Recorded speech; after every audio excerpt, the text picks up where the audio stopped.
My husband and I got married 12 years ago and have been a couple for almost 16 years. We are both 34 years old. We have two lovely children, a 10-year-old son and a 9-year-old daughter. My husband is an amazing person. He takes care of our family well, even though we both have jobs. He is also a fantastic father. My parents adore my husband even more than they do my brother or me. In fact, my female friends often tell me how fortunate I am to have committed to a long-term relationship with him. Despite everything I mentioned earlier, I made a big mistake. When I began working evening shifts to complement my husband's schedule, I met another man at work. It happened during a fire drill. Our assigned rally points were next to each other, so he left his group to introduce himself when he saw me. He works in the same building but has a different office on a different floor. He's taller than my husband and spends a lot more time in the gym. He has a perfectly chiseled chin, looks as handsome as a model, and exudes confidence. The other man started giving me a lot of attention. He would constantly text me, sending pictures of his well-toned abs, and even some explicit photos, pressuring me to do the same. I was fully aware that this was all wrong, but I got caught up in the butterflies in my stomach feeling. It felt like I was back in high school, and I found myself enjoying the thrill of teasing him. Strangely, even though I knew that the flirting was risky and could be disastrous for my marriage if my husband found out, that danger somehow added to the excitement and thrill of it all. I reached a point where I convinced myself that having my husband as the primary caregiver at home wasn't satisfying enough for me. I started believing that my husband wasn't giving me the attention I needed. I feel ashamed to admit it, but I got to a stage where I constantly checked my phone, eagerly waiting for his next text. After 2 months of getting to know each other, he invited me for lunch on a Friday. We went in his car, and after going through the drive-thru, we decided to have our lunch in his car. As we spent time together, one thing led to another, and we started kissing, which eventually escalated to being intimate in his car. After being intimate with him in the backseat of his car, I felt extremely cheap. It was as if a veil had been lifted from my eyes, and I saw the disgusting nature of my actions. To make matters worse, we didn't use any protection. The fog of the affair had cleared, and I was hit with the harsh reality that I had betrayed my husband. It was the most awful experience of my life. Everything had seemed exciting until we crossed that line, and suddenly, it all felt horribly wrong. Overwhelming guilt and shame took hold of me. I realized that this was not what I truly wanted and that I was making an enormous mistake. I returned home, took a shower, but no amount of water could wash away the shame I felt. When I entered the bedroom, my husband was already fast asleep. I stood there, silently watching him sleep, tears streaming down my cheeks.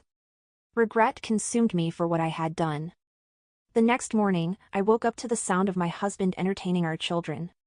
They were gathered in front of the TV, and my husband was putting on a playful show for them, pretending to engage in an imaginary sword fight with an invisible foe. The kids were all smiles, laughing and giggling. He seemed to be telling them a captivating story or something of that sort. I stood there for a few minutes, silently observing this heartwarming scene. So, I began taking steps to make amends. I had no intention of confessing to my husband, but I was determined to become the best version of myself for him. We started being intimate every day, and when that wasn't possible, I ensured he would at least receive a BJ before or after every intimate session.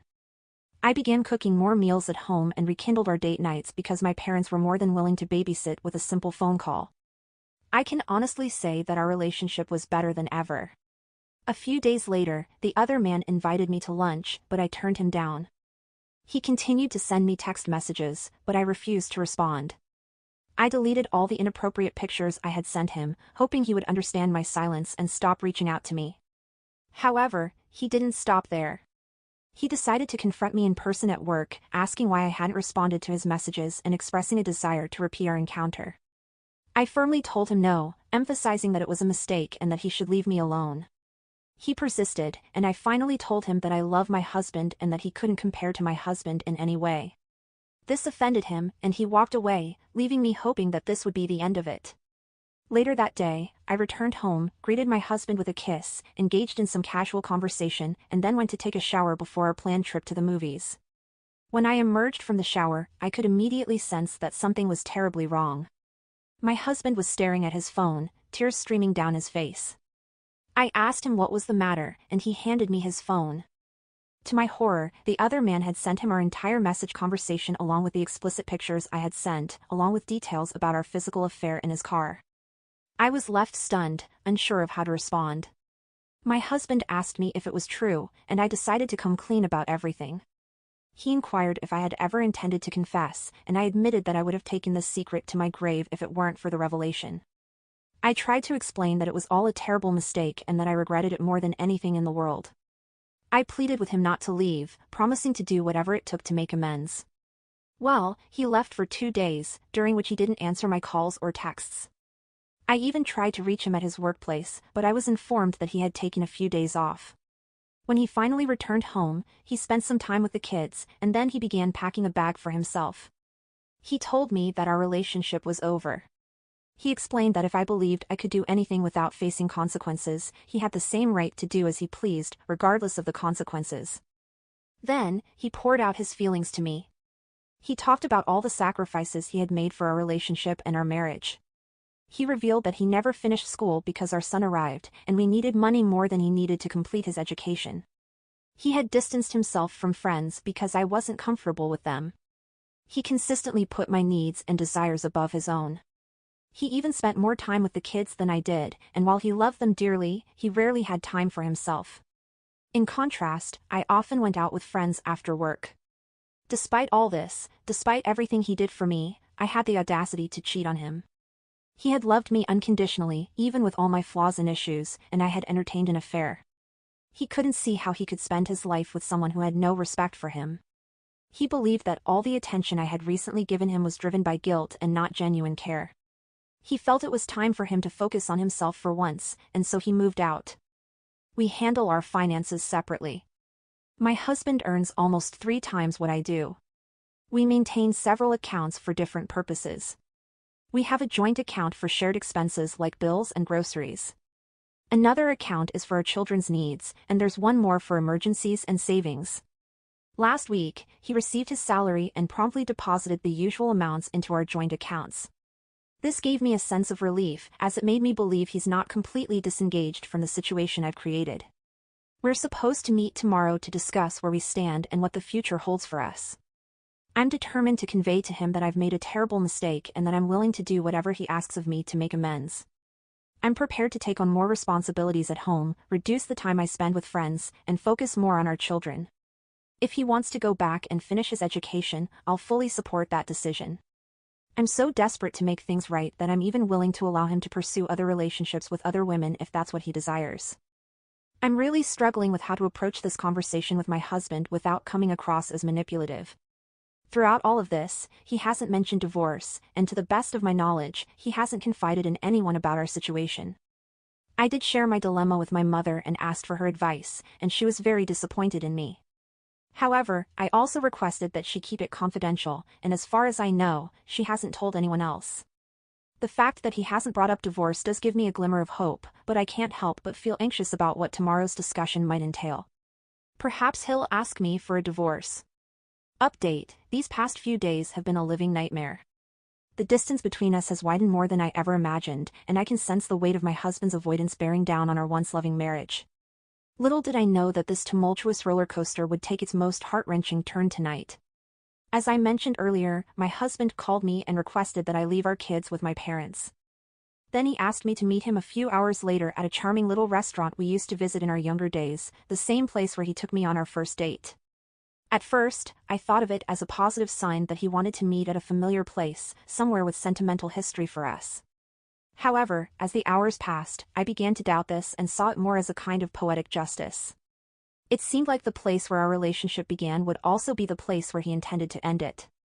It felt like a cycle coming full circle, turning a positive into a negative, all in the blink of an eye. Even though I had seen him almost daily over the past 6 weeks, he had been avoiding me, and I hadn't had a proper look at him. I noticed that he had lost weight, got a new haircut, and was dressed very nicely, almost as if it were a special occasion. It seemed like he was ready to move on from our troubled relationship. As we entered the dimly lit restaurant, I couldn't help but notice the tension in the air, like a storm was brewing beneath the surface. I wanted to reach out and hug him, but he stopped me short. We sat at a corner table, isolated from the few other diners, giving us an uncomfortable sense of privacy. The awkward silence persisted as we perused the menus, our eyes never quite meeting. I had butterflies in my stomach, the kind that always seemed to accompany moments of confrontation. Finally, he broke the silence with a heavy sigh. "Listen," he began, his voice shaky and filled with emotion, "there's something I need to talk to you about." My heart raced as I looked into his eyes. They were filled with pain, anger, and betrayal. I knew what was coming, but I had hoped against hope that we could somehow find a way to mend our broken bond. He continued, "I can't ignore what happened between us, what you did with your coworker. It shattered me, shattered us, and I've tried to understand, but I can't. I've been through sleepless nights, agonizing over every detail, and I've realized that I can't go on like this." His words hung in the air like a heavy fog, and I felt tears welling up in my eyes. I reached out to touch his hand, but he pulled away. "I've decided," he continued, his voice breaking, "that we need to get a divorce." My world crumbled in that moment. The pain in his eyes mirrored the pain in my heart, but I couldn't accept it, not without a fight. "No," I whispered, tears streaming down my cheeks. "We can't give up. We can work through this, for the sake of our kids, please, let's try." He shook his head, his resolve unwavering. "I've thought long and hard about this, and I can't live with the constant reminder of what you did. It's over." I couldn't hold back the sobs any longer. It felt like my world was collapsing around me, and I was powerless to stop it. My emotions swirled in a maelstrom of guilt, regret, and heartbreak. Despite the overwhelming sorrow, a spark of defiance ignited within me. I wiped away my tears and looked directly into his eyes. "If this is what you want, if you're determined to end this, then fine. But know that I won't make it easy for you. I wouldn't give up our family without a fight, and I won't sign those divorce papers without a fight." He nodded, his face still etched with pain. "I expected nothing less from you." As we sat there, our future hanging in the balance, I couldn't help but feel a deep sense of sorrow for what was slipping away. Our love story had taken a tragic turn, and the road ahead would be filled with heartache, tears, and uncertainty. But I knew one thing for sure, I wouldn't go down without a fight, for the love we once shared and the life we had built together. The days that followed were an agonizing blur of paperwork, lawyers' meetings, and judgmental stares from family and friends. The revelation of my affair had spread like wildfire, fueled by my husband's desire for vindication. He had exposed the affair to everyone we knew, and the shame was unbearable. The constant judgment and whispers behind my back wore me down, pushing me closer to the edge. My family, who had always been my staunchest supporters, were disappointed and heartbroken by my actions. They, too, sided with my husband, urging me to grant him the divorce he sought. The pressure from all sides was unbearable, and I found myself cornered, pushed into making decisions I wasn't ready for. During the divorce proceedings, I fought hard for primary custody of our children. I believed that, despite my mistakes, I could still be a good mother to them. I argued that my husband's demanding work schedule wouldn't allow him to provide the stability and care they needed. I also demanded child support, given his significantly higher income, and alimony to maintain the lifestyle to which I had grown accustomed. However, the court's decision was harsh. They acknowledged that my husband had spent more time with the children due to my work commitments and granted both of us shared custody. It was a bittersweet victory. On the bright side, I would still be a part of my children's lives, but it also meant that I wouldn't have the sole influence over them that I had hoped for. To add to my disappointment, the court denied my request for child support, arguing that shared custody meant shared financial responsibility. My plea for alimony was also denied. It seemed that the universe was conspiring against me, and I was left to face the consequences of my actions alone. As the divorce proceedings concluded, I found myself in a dark and desolate place. My husband had moved out, and the only interactions we had were related to the children. He refused to engage with me on any other subject, and it was painfully clear that our once loving relationship was now beyond repair. I tried desperately to reach out, to apologize for the pain I had caused, and to express my regret. But my attempts fell on deaf ears, and it became painfully evident that he had moved on from me emotionally. The isolation and loneliness I felt were crushing, and I realized that I had lost not only my husband but also the life I had known and the family I had cherished. In the end, the divorce had left me broken, stripped of the support and security I had once taken for granted. All that remained was the hope that, in time, I might find a way to rebuild my life and regain the trust of those I had hurt the most.